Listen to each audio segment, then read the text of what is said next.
Maybe we'll figure this out. Let's see what this trigender person has to say. No! God, please, no!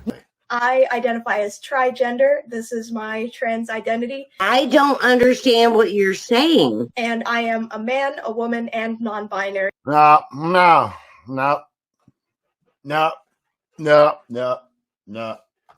So, take that bar again, man, woman, non-binary. I just take up the whole bar. And it's different from gender fluid because the gender identity never changes or shifts where one gender identity is stronger than the other or anything like that. Will you take a second? Pay attention. Pay attention to this person. To me, maybe it's just me. To me, and I've always been a good judge of character and I can read people's eyes pretty well. This looks like somebody that this this looks like somebody who is really seriously having some struggles in life. Like, I have compassion for this person, to be quite honest with you, because it almost seems like they're broken, My trans identity, and I am a man, a woman, and non-binary. And that's where you got to go, right? You got to go in there and go, no, you're not.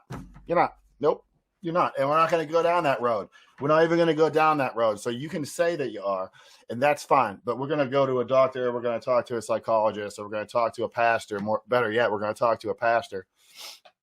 And we're going to get through this, because you're going through crazy years of adolescence, and you're being attacked by society because they know how vulnerable people going through this time in their lives really are.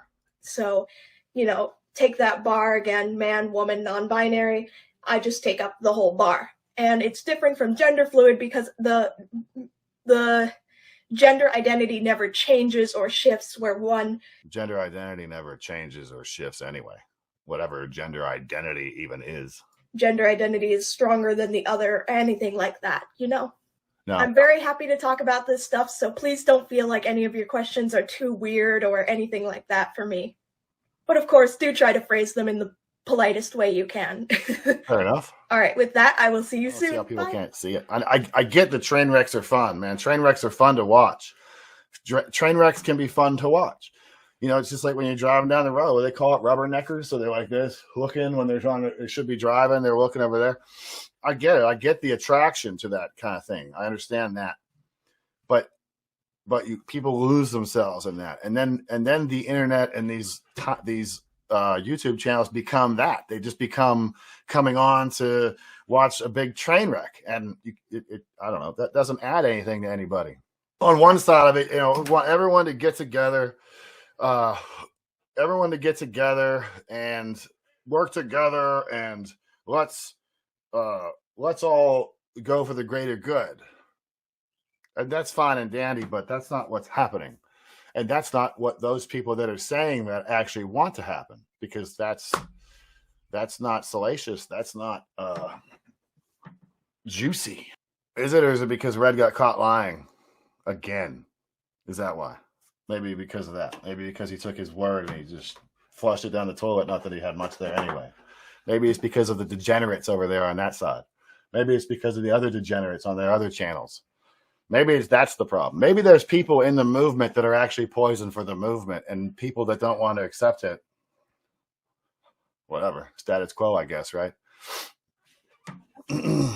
There's too much stuff got away with. Too many people got into it. Too much stuff. You hang out in the muck so long, and you end up turning into a pig, right? So, and that's kind of what's happening. I think there's just a lot of negativity out there, and a lot of people that really want the attention, really want the clicks, really want to be validated and stuff like that. So yeah, you have to look at it and understand that this is bigger than just a trans movement. This is not just a sexual thing. This is the re-education of a whole generation's way of thinking. That's what this is. This stuff is meant to change the way a generation thinks, where you can't question anybody. You're not allowed to question anybody else's behavior. You're supposed to walk right by somebody who's getting murdered on the street because you're not supposed to get involved. You're not supposed to get involved with this. You don't get involved with that. Don't give anybody your opinion. And unless it's a leftist opinion, then it's okay. Don't give anyone your opinion. You're not allowed to do that. If you're a victim, well, now you're talking. Now you're talking. If you're a victim, now that's like, oh man, that's like a victim crown. I got a victim crown. I should write victim on the front. If you are a victim, then you have one of these. And no one can insult you. No one's allowed to question you. No one's allowed to do any of that stuff if you're a victim. So it's very important in this society to become exactly that, a victim.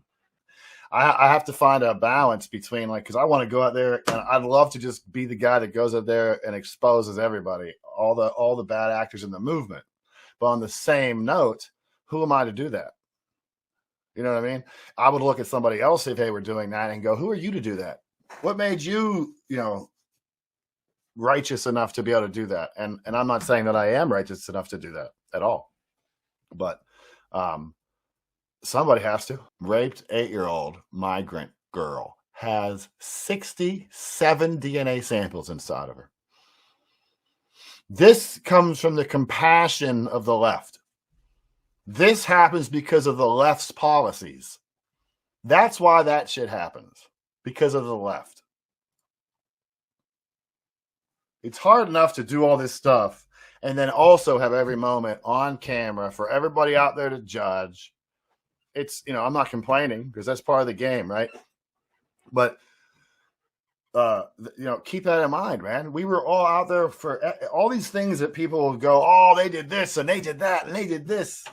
How much of that stuff would you even have known if we weren't on live stream all the time? And I'm not saying we shouldn't have been. I absolutely think we should have been. But take that into consideration. You're watching somebody's life. You're watching people go through something they had never gone through before, doing something they never really did before in a place that's very scary. Really, it's the top of the food chain as far as where you protest, right? DC, right? And here's the deal. If you've effed the movement over and over and over again, if you have proven that you cannot be trusted over and over and over again, if you have proven that your loyalties lie first with yourself over and over and over again, you should be shunned.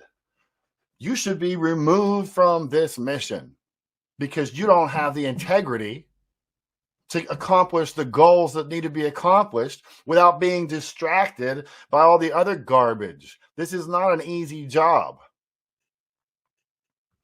This is hard and you have to stay focused. You cannot continue on if you have enemies within your own ranks. And yes, I said enemies. There have been people, and wait till you read this book, there have been people in this movement that from the very beginning have been sabotaging it, and from the top. We'll do a panel tonight. So tune in tonight. But Bye, Felicia. Bye, Felicia. Like we always do about this time.